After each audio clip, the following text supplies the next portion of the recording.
Sabemos que só na nossa galáxia existem cerca de 200 mil milhões de estrelas e que muitas delas são muito parecidas com o Sol que ilumina o nosso planeta. Porém, ainda não sabemos onde começa nem onde acaba o universo. Não sabemos onde foi criado, não conhecemos o seu tamanho nem as leis que o regem. E acima de tudo, não sabemos se existe vida inteligente em algum outro ponto do cosmos ou se estamos sós. Existen indicios de que algo extraño pasa. ¿Cómo no va a haber posibilidades de que exista vida extraterrestre? 200.000 millones de estrellas en nuestra galaxia y nuestra galaxia es simplemente una motita de polvo en la inmensidad del universo. Tiene que existir vida. Somos uma espécie de náufragos do cosmos. Nós estamos neste momento a navegar numa jangada a 30 km por segundo, à procura eventualmente de outro que seja compatível ou não com a nossa existência. Vivemos num planeta médio que orbita em volta de uma estrela que não é muito grande, num sistema solar bastante comum, no interior de um dos milhares de galáxias que povoam o universo. ¿Podemos realmente afirmar que somos uma espécie única? Si tuviéramos que pensar si alguna vez hemos sido visitados por entidades de otros planetas, yo estoy convencido de que probablemente esas entidades habrían llegado a nuestro planeta antes incluso de que existiera el ser humano. Penso que há muito de angústia, de solidão, de procura de respostas, de procura de encontrar o irmão, o outro, que nos diga que de facto não estamos sozinhos. La hipótesis es muy arriesgada, pero ¿por qué no? ¿Por qué vamos a restringirnos a lo que nos manda y nos ordena el sistema establecido, que nos pone unas orejeras y que nos dice, de este límite, de esta cerca, no puede uno salirse porque es estigmatizado y condenado? Bien, yo soy una oveja rebelde.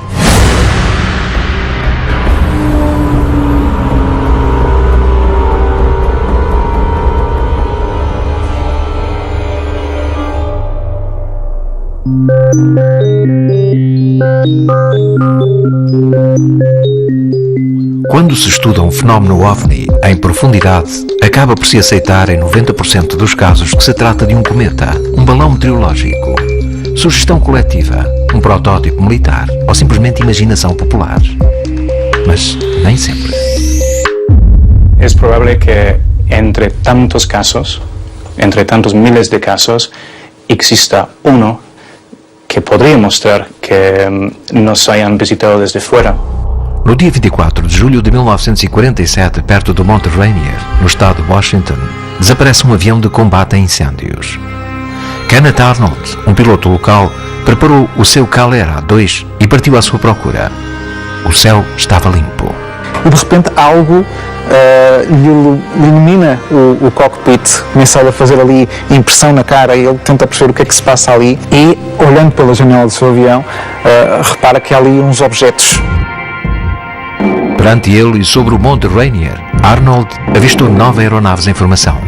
Voavam em linha reta, eram muito finas, circulares e não tinham cauda. Não eram aviões, mas também não sabia com o que se deparava. Se puede decir que cuando Kenneth Arnold vio platillos volantes en junio de 1947 fue el día que todos vimos platillos volantes por primera vez. Logo após a Segunda Guerra Mundial, em 1945, dá-se início ao período conhecido como Guerra Fria. As duas grandes potências, Estados Unidos e União Soviética, disputam a hegemonia militar, social, cultural e económica do planeta. Embora este confronto não chegasse a dar origem ao que teria sido a Terceira Guerra Mundial, o mundo da espionagem, o controle sobre a informação e a paranoia quanto ao que o inimigo pudesse estar a tramar apoderou-se do panorama internacional. Kenneth Arnold era un patriota norteamericano. En consecuencia, él jamás pensó que lo que había avistado pudieran ser naves de otro planeta. Estamos enmarcados en un contexto de Guerra Fría y él lo que quiere es tratar de ajudar a seu país. Uma vez estávamos ainda muito próximos da explosão de Hiroshima e Nagasaki e, portanto, estavam com medo. Ele pensou que pudesse ser um protótipo qualquer dos russos, dos soviéticos. E que, ainda por cima, o facto de andarem tão rápido pudessem transportar ogivas nucleares eventualmente e, portanto, ele assustou-se um bocado com isso. Um dos primeiros a entrar em cena foi o FBI como responsável pela segurança nacional e a imprensa. Arnold tentou explicar o que tinha visto perante os jornalistas. Falou de uns objetos que se moviam a grande velocidade e que faziam manobras quase impossíveis, como se fossem discos quando chocam contra a água. Sem querer, Kenneth Arnold tinha dado início à era dos discos voadores. Ele espalhou-se e ele tornou-se uma celebridade a nível mundial.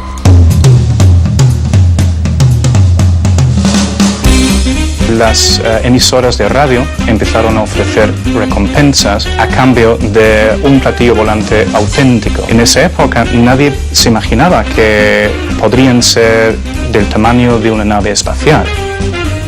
Así que cuando las personas presentaban objetos diciendo que los habían visto caer del cielo, la mayoría de las veces eran pequeños, como platos o platillos, o incluso no tenían forma de platillo, ou a tazas incluso. Mas o Kenneth Arnold acabou por ser o primeiro ufólogo neste conceito, no sentido em que ele próprio começou a fazer as primeiras investigações sozinho, a ir entrevistar outras pessoas que tinham tido avistamentos. Ele queria saber mais, queria saber o que era isto, o que é que se passava. Basicamente tinha uma ideia de que aquilo era um fenómeno real.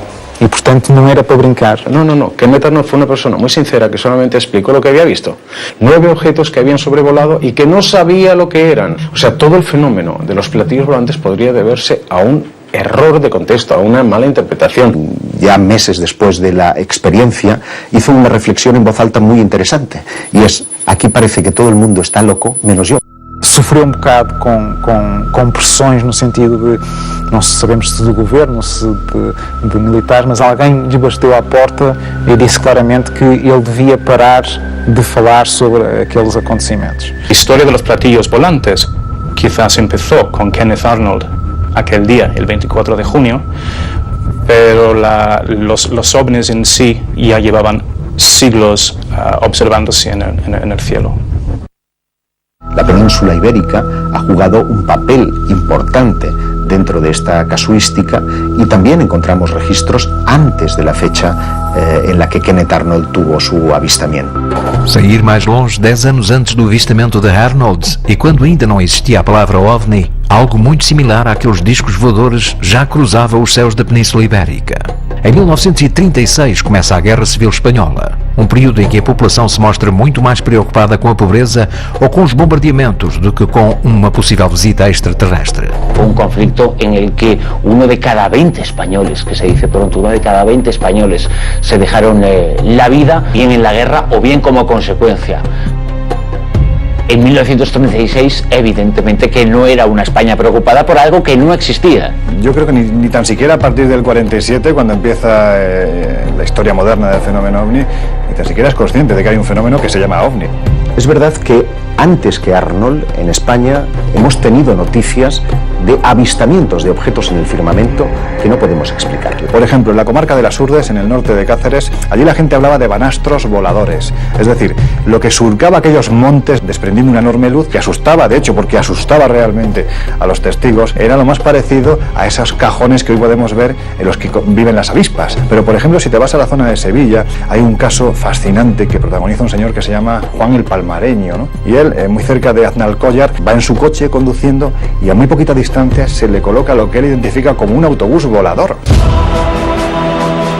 Em Maiorca e após uma dura batalha no dia anterior, os 80 defensores da fortaleza de Pollença, que ainda se mantinham de pé, vêm aparecer 3 objetos circulares sobre o mar.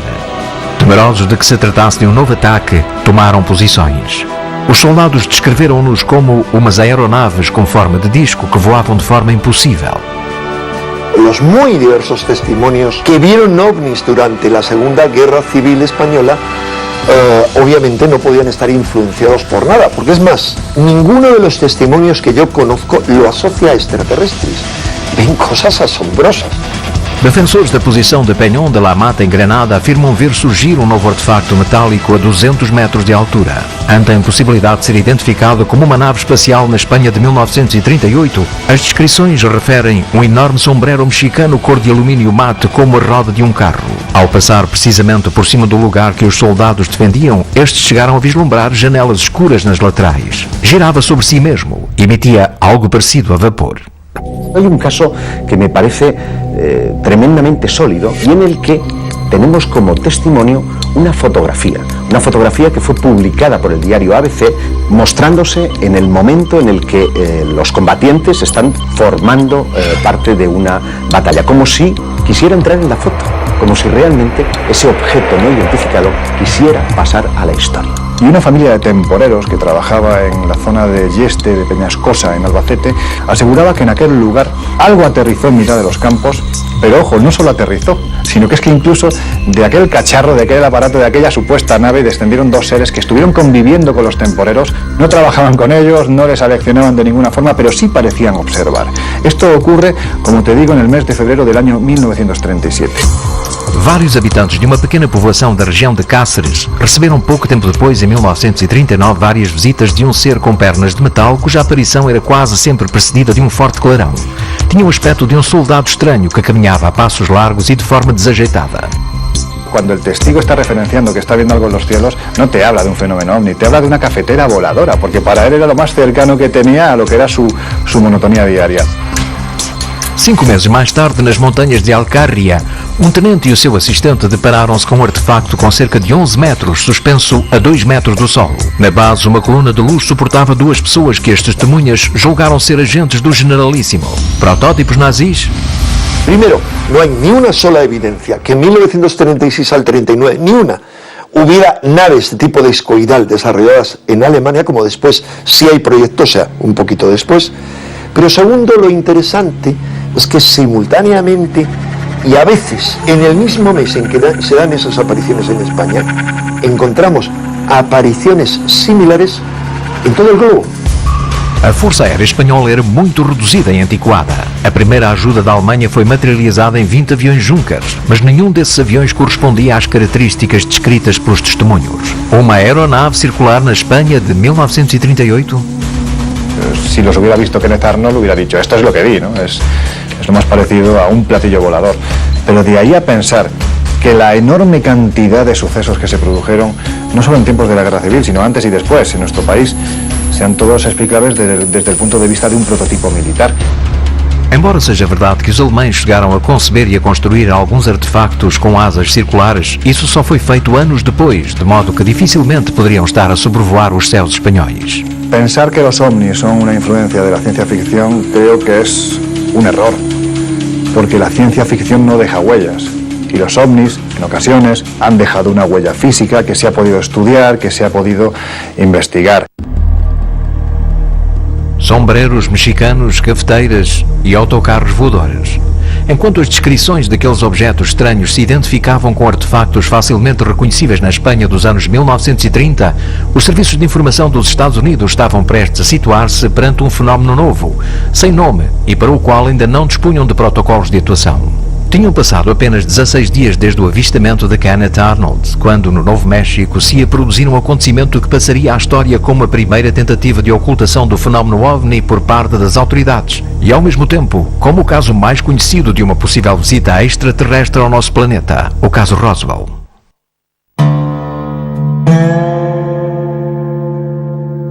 No dia 10 de julho de 1947, Mac Brazel, capataz do rancho Foster, encontrou os restos de um estranho objeto metálico. Comunica a descoberta às autoridades locais e perante a suspeita de que poderia tratar-se de alguma experiência militar, o xerife George Wilcox entra em contacto com a base aérea de Roswell. 2 horas depois, todo o perímetro estava sob controle militar.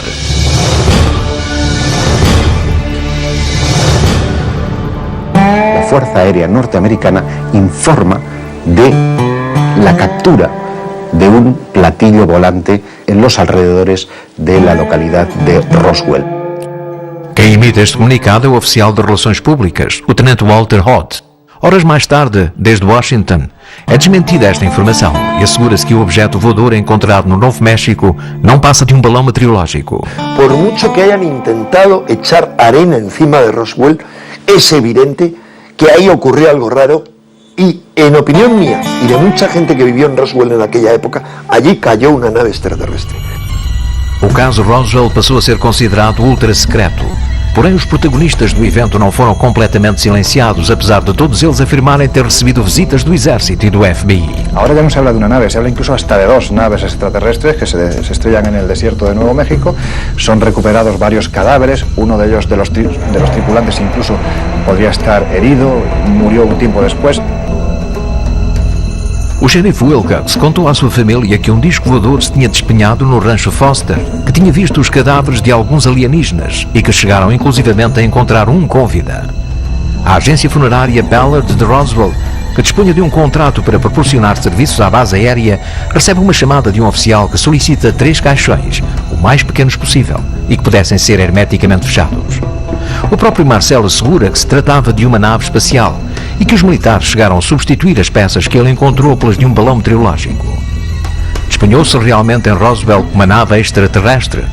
E se assim for, chegaremos algum dia a saber o que aconteceu ao alienígena encontrado ainda com vida?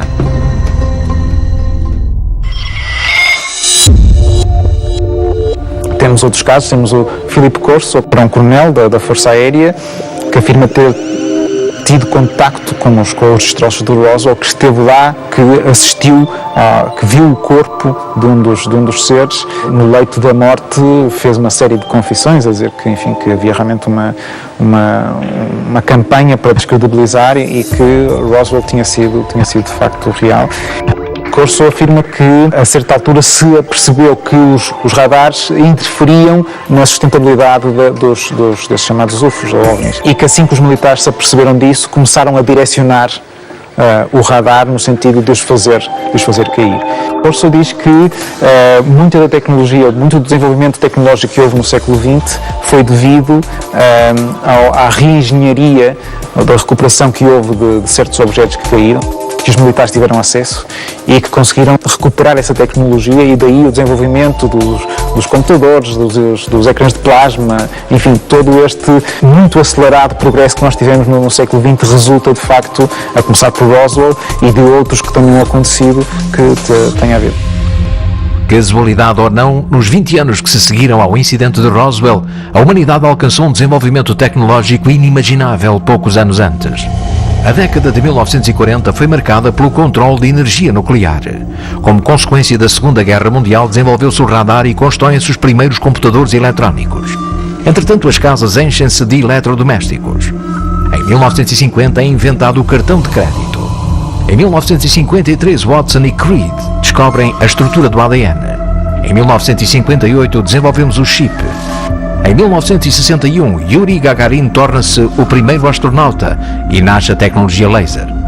Em 1967, quando já somos capazes de produzir micro-ondas, leva-se a cabo o primeiro transplante de coração. Apenas 2 anos depois, o ser humano pisa a Lua. Se de facto estas pessoas que dizem que participaram em equipas de recuperação, com certeza que tiveram acesso a outro tipo de tecnologia deles.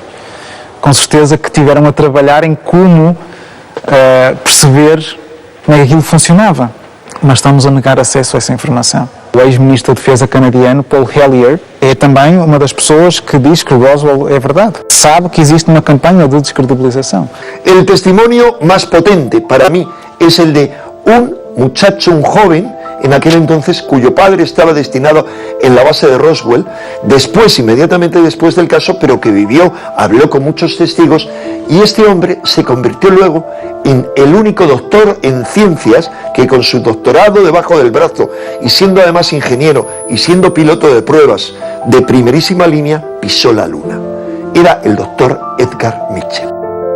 Dr. Edgar Mitchell, 6º homem a pisar na Lua, foi muito claro em dizer que falou com pessoas dentro do governo e dentro de outras estruturas que lhe disseram ou que lhe confirmaram que há mais para além do fenómeno OVNI e que, inclusive, aquilo que aconteceu em Roswell foi real. Cuando él no solo se ha jubilado, sino que ya le da lo mismo lo que le digan, se ha convertido en uno de los mayores combatientes acerca de que el gobierno americano tiene naves capturadas.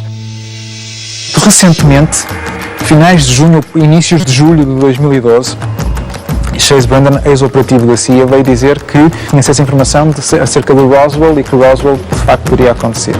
Temos o coronel Philip Corso a dizer que Roswell foi verdade, temos o astronauta Edgar Mitchell a dizer que Roswell foi verdade, e agora temos um apelativo da CIA dizendo que Roswell foi verdade.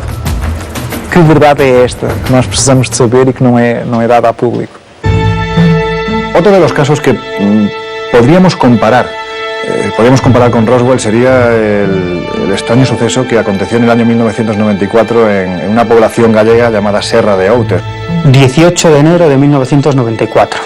Infinidad de testigos en diferentes puntos de Galicia describen la aparición en los cielos de una bola luminosa que va dejando tras de sí un rastro también de luz, ¿no?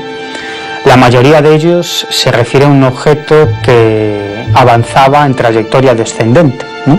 La noche anterior se han estado viendo luces en los cielos, se han oído estruendos brutales y cuando se han acercado a una zona muy cercana a este pueblo se han encontrado con un cráter descomunal. Bueno, hacia allí se dirigieron los astrónomos y lo que se encontraron allí pues era una imagen dantesca, ¿no? Era un enorme cráter en una ladera de unos 29 metros de largo por 13 de ancho y 1,5 de profundidad. Que además, fijaros, ha provocado que árboles, pinos, carballos también, centenarios de varias toneladas de peso, allí algo ocurrió. Dentro de ese equipo de científicos hay algunos que creen que el cráter fue provocado por algún tipo de objeto desconocido, pero lo cierto es que no había absolutamente nada. Había la aparición de un objeto extraño en los cielos, cuyas características no eran propias ni de un objeto natural ni de ningún objeto artificial conocido, y por otro lado un cráter del que no sabían absolutamente nada. Sí es cierto que algunos vecinos de la zona decían que pocos días después de ese supuesto impacto habían visto por la zona militares. Si los ovnis son naves interestelares, cabe la posibilidad de que esos ovnis estén tripulados. Y si están tripulados, esos ovnis pueden maniobrar y por lo tanto averiarse. Y si se averían, cabe la posibilidad de que esos ovnis caigan al suelo. Kenneth Arnold não foi o primeiro a deparar-se com eles, e Roswell não é o único caso em que as autoridades decidem impor a lei do mais absoluto silêncio. São os mesmos objetos voadores a que eludem todas as culturas desde que o homem é homem? São realmente objetos voadores não identificados ou sabemos muito bem do que se trata? Não podemos explicar o que eram aquelas aeronaves com as quais se deparou Kenneth Arnold em 1947, nem a que se despenhou poucos dias depois em Roswell. Mas podemos afirmar que 10 anos antes de lhes começarmos a chamar OVNIs durante a Guerra Civil Espanhola, esses mesmos discos voadores já se deixavam ver nos céus da Península Ibérica. Aparecem ocultos entre os restos arqueológicos, protagonizando as nossas lendas, camuflados nas nossas religiões e descritos milhares de vezes nas páginas da história. São cada vez mais os investigadores que afirmam termos sido visitados por uma civilização extraterrestre desde o início dos tempos. E se for verdade, a melhor maneira de obter respostas é, sem dúvida, formular a pergunta adequada.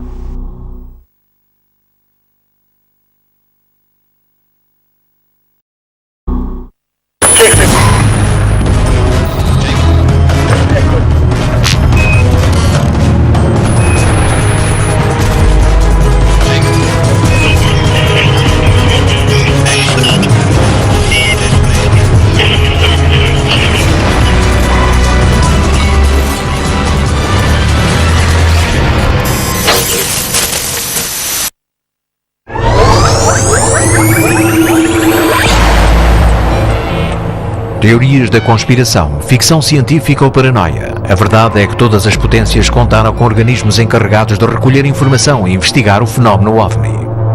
Yo entiendo que cuando, por ejemplo, entidades militares se interesan tanto por este tema es porque algo hay detrás de ello, ¿no? Actualmente, si tú vas a una agencia gubernamental y les preguntas si existe un fenómeno, nunca te lo van a negar. Sí existe. Está fotografiado, está ahí. Los gobiernos tendrán más información acerca de estos temas que nosotros, pero eso no significa que tengan una idea más clara de lo que está sucediendo. Alto segredo, matéria reservada ou informação classificada. Estamos perante um fenómeno sobre o qual ninguém quer falar de forma oficial. Sabem realmente muito mais do que nós? Se assim for, diziam-nos. Si los organismos oficiales, fueran militares o gubernamentales, tuvieran más información, yo entiendo que no nos lo dirían, simplemente porque estoy convencido de que la han tenido y la tienen Y no lo dicen.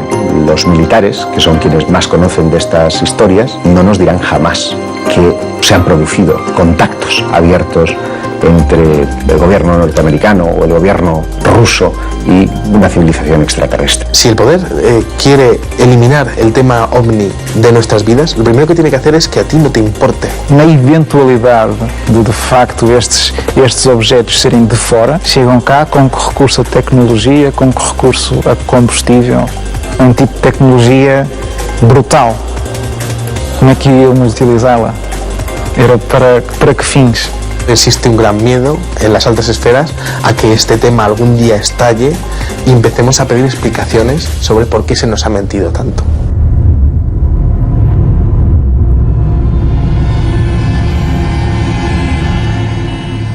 Em meados dos anos 1970, o ser humano, já capaz de dar pequenos saltos no espaço, viu-se preparado para encarar a procura de vida noutros planetas. As sondas Mariner e Viking foram as primeiras a aproximar-se da órbita de Marte e a atingir a sua superfície. Se bem que a possibilidade de lá encontrar vestígios de vida inteligente estava completamente descartada, em 1976, a sonda Viking envia para a Terra uma série de imagens demasiadamente inquietantes. Donde aparentemente surgen una suerte de canales, varias estructuras con forma piramidal de un tamaño evidentemente gigantesco, y lo que más llama la atención es la que es denominada a partir de ese instante como la esfinge de Marte, ¿no? Un rostro que está mirando hacia arriba y que la verdad es que así de primeras uno lo observaba y evidentemente estábamos ante una cara que miraba hacia el cielo. A primeira reação da NASA foi explicar que se tratava de um simples jogo de luz e sombras. O certo é que umas horas depois a mesma sonda volta a tirar outra fotografia já com o Sol noutra posição e a fotografia é exatamente igual. Outra vez uma cara. A cara seria meia hominídea, meia leão. Tem a cerca de 1,5 km de altura e cerca de 3 km de comprimento. Portanto, é uma estrutura bem grande. Era uma espécie de uma esfinge. E, portanto, haveria aqui uma relação eventual com a civilização egípcia. Para além daquela cara, existem outros monumentos interessantes. Existe uma pirâmide. A pirâmide também tem 5 lados, é uma estrutura gigantesca, enorme, toda perfeita. Pero, para colmo de males, cuando llegan las fotografías al gran público, se demuestra que han sido retocadas. Hay algunos que hablan de la conspiración de Marte. Simplemente hay que tener un programa determinado de diseño y con eso ya puedes transformar la peor de las fotografías en la mejor de las fotografías. Imaginemos los medios que tienen determinadas agencias, ¿no? En este caso la NASA, si hubieran querido, esto es un supuesto, para manipular unas imágenes que a lo mejor no interesaban demasiado que surgieran.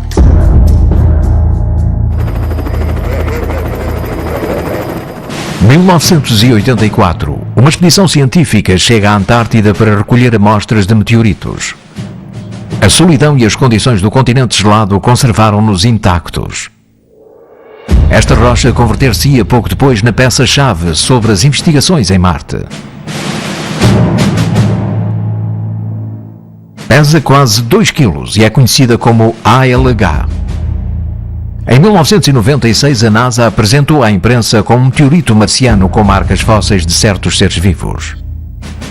Desde então, este aerólito e outros recolhidos em várias partes do globo originaram um debate aceso na comunidade científica sobre estarmos sós ou não perante a prova definitiva de que em Marte também houve um momento em que houve vida.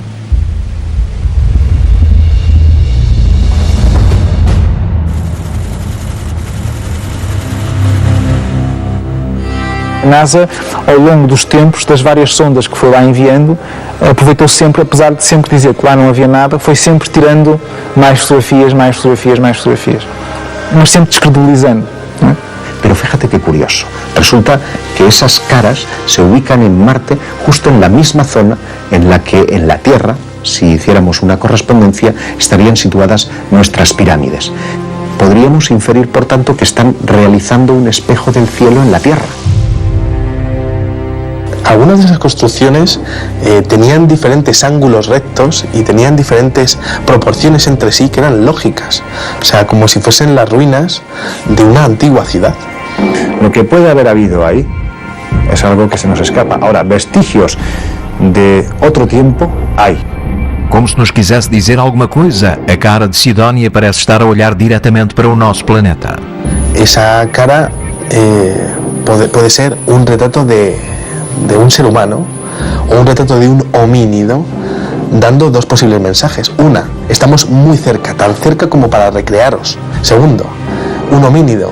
Nosotros, a lo mejor podría ser una fotografía de un homínido al que intervenimos en el pasado para crearos a vosotros. Se as imagens obtidas pela sonda Viking sobre a região da Sidónia mostram realmente as ruínas de uma civilização extinta, encontramos-nos perante a possível resposta a um dos maiores dilemas da humanidade. Posiblemente Marte, antes de ser ese planeta asesinado por una colisión meteórica que devastó parte de su casquete norte, pudo albergar vida y pudo albergar una vida desarrollada tecnológicamente. ¿Podríamos venir de esa misma civilización? ¿Seríamos, por lo tanto, hijos de los marcianos? Desconhecemos qual seria o impacto sobre a população se alguma destas teorias se chegasse a confirmar. Por isso, para qualquer governo, uma descoberta desta envergadura seria tratada sem qualquer dúvida como matéria reservada. Si los científicos supieran algo que nosotros no sabemos todavía, tardarían un tiempo por lo menos en contárnoslo. Si nosotros encontramos seres vivos en otros lugares del universo, será, sin lugar a dudas, el descubrimiento más importante en la historia de la humanidad. Porque demostraremos, y además lo demostraremos palpablemente, que la vida es una consecuencia de la evolución del universo y que además los seres humanos que nos creemos de esa forma tan orgullosa, los únicos, los más potentes, etcétera, nos daremos cuenta de que en realidad no somos más que un accidente congelado en la evolución del universo. La NASA realiza cientos de investigaciones y descubrimientos cada año y no lo hace públicos por la cortina y el telón que hay sobre el tema de los ovnis, para que la sociedad de alguna manera siga viviendo en su burbuja. If you imagine looking out above the Earth's atmosphere into the dark, starry night and imagining the immensity of the universe, it would be rather discomforting to think that we are the only sentient beings out there. I think it would make the universe feel like a much more pleasant place if we realize that somewhere out there on another rock orbiting another star like our own could be another sort of being, perhaps similar to us, perhaps not so similar, looking back in our direction and wondering if we existed. El problema es que todavía hay culturas, pueblos, religiones que rechazan la idea de que pueda existir la vida extraterrestre. Nós, criados à imagem de Deus, eles são criados à imagem de quem? Si el poder quiere ocultar una cosa, lo primero que tiene que hacer para ocultarlo es que a ti no te interese. Si los americanos, por ejemplo, presentaran alguna prueba de la existencia de vida en otro planeta, podría causar más problemas políticos y religiosos y no sé a dónde nos llevaría eso. Esta informação, podendo vir a público, poderia criar algum pânico social. Si la civilización humana hubiera contactado o tuviera oportunidad de hacerlo en un futuro relativamente cercano con una civilización extraterrestre, no nos íbamos a enterar hasta pasado mucho más tiempo, hasta que no estuvieran atados y bien atados todos los cabos que permitieran a nuestros gobiernos de la Tierra tener una cierta seguridad de que aquello no constituye un peligro para nosotros. Traz de alguma forma problemas, é verdade. Eu também compreendo que a democratização do acesso a uma tecnologia demasiado potente pode ser complicado, porque nós, enquanto seres humanos, somos muitas vezes muito maus no emprego da tecnologia, não é? Somos muito animais e, portanto, aí também se compreende que possa haver algum controle de informação. Em 1953, a Força Aérea dos Estados Unidos coloca em marcha o projeto Livro Azul, com o objeto de determinar se os chamados OVNIs constituíam uma ameaça para a segurança nacional. Foram recolhidos 12.618 relatórios, dos quais 701 foram classificados como inexplicáveis. O projeto chegava à conclusão que era aconselhável empreender uma campanha de desacreditação para diminuir o interesse público. Pedia a utilização de meios de comunicação, incluindo a Walt Disney, psicólogos, astrónomos e pessoas famosas para ridicularizar o fenómeno e propor sempre explicações o mais convencionais possível. Para muitos investigadores, são estas as bases da política da Força Aérea, não só depois do relatório do projeto Blue Book, mas também na atualidade. Una de las conclusiones a las que llegan es que deben ocultar la información, desprestigiarla, desmentirla, hacer una campaña desinformativa que lleve al público a hablar cada vez menos acerca de los ovnis. Estas conclusões e estes protocolos de atuação foram exportados para todos os países do bloco ocidental. Os Estados Unidos sentiam a necessidade de saber o que acontecia. Ahora, en España hay evidencias de muchísimos casos de naves extrañas caídas y ocultadas por los americanos en colaboración con Fuerzas Armadas Españolas. Las investigaciones oficiales del gobierno español, del entonces llamado Ministerio del Aire, comienzan a raíz de un sondeo que efectúa por todas sus embajadas el gobierno de los Estados Unidos, instado por la Agencia Central de Inteligencia, instado por la CIA, en donde se solicita información a cada uno de los países a través de sus diferentes embajadas sobre investigaciones que se puedan estar llevando a cabo por militares respecto a ovnis. En 1968, el gobierno de Franco manda una circular para que cualquier información relativa al fenómeno ovni o posterior observación a partir de esa fecha sea notificada a el Ejército del Aire.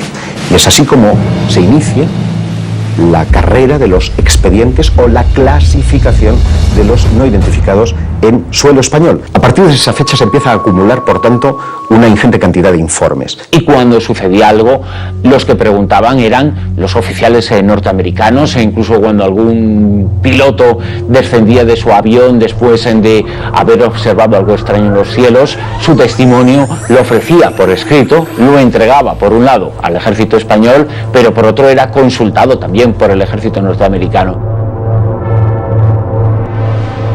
Em 1992, o Ministério da Defesa espanhol inicia um processo de desclassificação de casos relativos a OVNIs através do Comando Operacional Aéreo. Nestes são recolhidos 90 dos casos que foram investigados. Perseguições através de caças, avistamentos, detecções de radares civis e militares, aterragens de objetos estranhos ou inclusivamente aviões comerciais que foram obrigados a aterrar perante a presença de artefactos desconhecidos. A partir de 1991, que se empieza a desclasificar toda la información contenida en esos archivos, más de 2.000 páginas, lo que ocurre es que cada informe venía acompañado de una conclusión. Aquello que no encajaba con esas explicaciones que eran, vamos a denominarlas así, convencionales, se decidía suprimirlo. Y por lo tanto es una desclasificación llena de taras y llena de problemas. Los investigadores se dieron cuenta de que había partes que habían sido literalmente mutiladas, que había añadido sospechosos. Primero, no se han desclasificado ni mucho menos todos los informes que se conocen. Faltaban películas, faltaban fotografías. Viajeros que iban a bordo de aviones habían filmado un ovni y les habían sido requisados. ¿Dónde están esas filmaciones? El suceso de diciembre del año 1990 en Galicia, cuando durante nada más y nada menos que 12 horas una serie de objetos no identificados aparecen en las pantallas de radar. Aquello motiva únicamente un expediente de 2-3 folios. Sin embargo, lo que sucedió fue mucho más grave. Se sabe y se conocen otros documentos que son mucho más importantes. Podemos llegar a concluir sin ningún riesgo que no se ha dado a conocer toda la información. No es creíble. Los análisis que se han hecho no son creíbles y son una manipulación burda. Dentro de la desclasificación ovni española hay casos muy importantes. Yo te podría decir que evidentemente el que es un clásico, ¿no? El caso Manises. Caso Manises. Este relatório descreve como, no dia 11 de novembro de 1979, um avião Super Caravelle da companhia TAI com 109 passageiros levanta voo de Maiorca com destino a Tenerife. O piloto e a tripulação observam uma série de luzes vermelhas que se dirigem em rota de colisão para eles. Nervosos pedem informações via rádio, mas nem o radar militar nem a torre de controlo, apesar de captarem o sinal daquele objeto, conseguem dar uma explicação. La conversación que mantienen los pilotos con torre de control es absolutamente fascinante porque te das cuenta del temor tan tremendo que muestran estos pilotos ante algo que desconocen, que sube y baja a una velocidad vertiginosa. Mudaram a rota e levaram o avião para evitar uma possível colisão, mas aquelas luzes fizeram exatamente o mesmo e colocaram-se a apenas 500 metros. Vêm-se obrigados a aterrar de emergência no aeroporto de Manises. También desde el propio aeropuerto de Manises, los responsables civiles del aeropuerto pudieron ver aquel objeto. Era a primeira vez na história que um avião comercial se via obrigado a aterrar devido a um avistamento de um OVNI.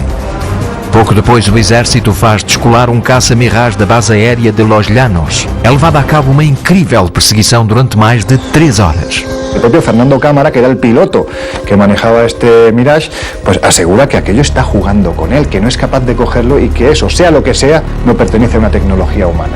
Él dice que logró aproximarse y dibujar una especie de diábolo, es decir, de 2 triángulos que estarían unidos por el vértice. Esa es la estructura que él habría podido avistar y para él no cabía la menor duda que aquello que estaba persiguiendo era un objeto que maniobraba inteligentemente. La explicación que te da el Ejército del Aire a través de los informes que se emiten después de la desclasificación es, por un lado, chimeneas argelinas, unas chimeneas de Argelia, la luz se ve y el piloto lo confunde, el piloto del avión Super Caravelle y el piloto del avión caza lo confunde, y por otro lado, planeta Venus. Es decir, estamos ante una explicación absolutamente sesgada y manipulada. Yo diría que hay más casos en los que se sabe que participa el ejército, que hay informes oficiales que no se han dado a conocer, que casos que se hayan dado a conocer. Oficialmente se han perdido, no se han archivado.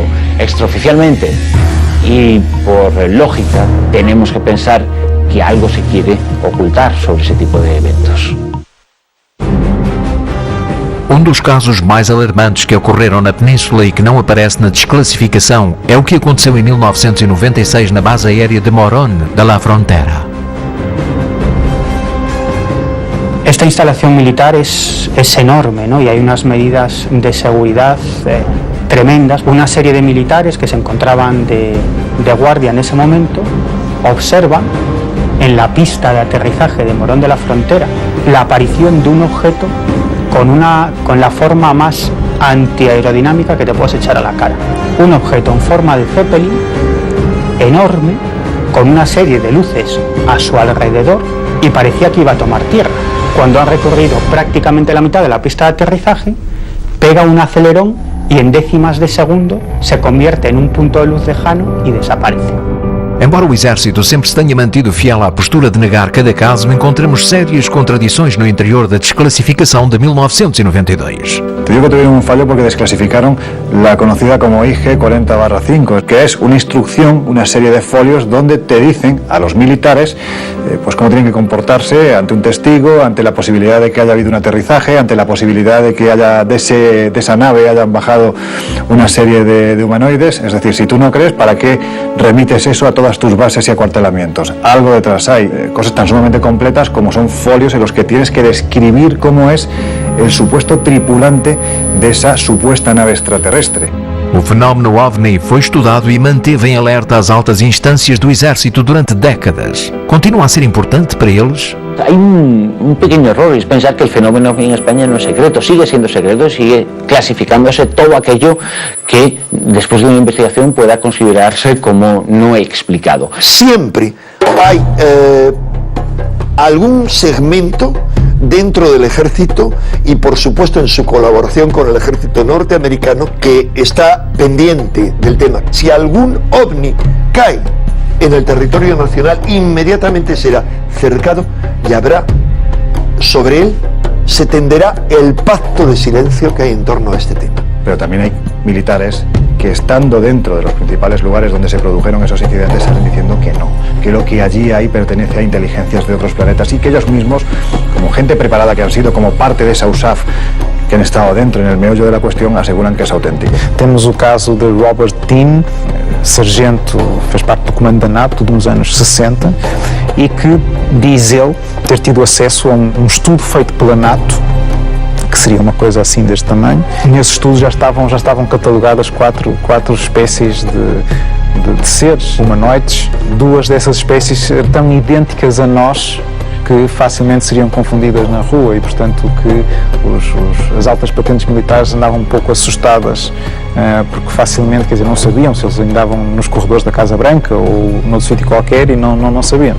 O certo é que nunca ninguém disse que ele não estava a falar a verdade. Eles temos um outro caso, que é o sargento Clifford Stone, também afirma ter estado envolvido numa equipa especial de recuperação de destroços de OVNIs e que havia uma equipa específica para tratar desse tipo de casos. Eles imediatamente sabiam onde havia caído, ia lá uma equipa isolar o local, tentar recuperar tudo o que havia, fossem seres, fossem só bocados de material. E sim, ele afirma que sim, que viu cadáveres de seres, viu seres ainda vivos de algumas recuperações que fez. Es posible que haya alguien en el gobierno que tenga una idea más clara que nosotros, pero no significa que el gobierno en sí sepa lo que está ocurriendo en el mundo, si algo está pasando. O certo é que uma biografia de Clinton, em que ele afirma que quando esteve candidato à presidência havia duas coisas que queria saber mal chegasse à Casa Branca: quem matou Kennedy e se os OVNIs eram reais. Mas infelizmente nunca soube nenhuma das respostas. Todo esto pertenece a la gran cortina de humo que hay detrás del fenómeno OVNI. Es decir, los gobiernos, los militares, los ejércitos del mundo tienen cada uno cientos, miles de documentos con investigaciones muy explícitas y muy claras sobre el fenómeno OVNI. La cuestión es que cuando se produce un avistamiento y entra inmediatamente en acción un cuerpo militar para ver qué es lo que ha ocurrido, esa información por sistemas se clasifica como materia reservada. Pasa por ser el tema tabú de todos los gobiernos. Todos como que pasan por encima, nadie habla, nadie comenta nada, ¿no? Pero está aí. Diferentes governos, agências de informação e centros espaciais destinaram orçamentos e desenvolveram investigações com a intenção de saber mais sobre o fenómeno OVNI. Por que investir tantos esforços num fenómeno do qual asseguram nada saber? E, sobretudo, por que razão aquilo que seria a maior descoberta da história da humanidade continua hoje a ser considerada matéria reservada? Se estamos realmente a ser visitados por algum tipo de inteligência exterior ao nosso planeta, há sem dúvida governos e estamentos militares que já sabem a resposta. Os processos de desclassificação da informação secreta revelaram centenas de casos em que o Exército se viu envolvido em perseguições, contactos e acidentes aos quais continuamos a chamar não identificados. Imagens surpreendentes obtidas sobre a superfície de Marte, bases militares em estado de alerta, caças e aviões de passageiros obrigados a aterrar. Estamos preparados para saber toda a verdade?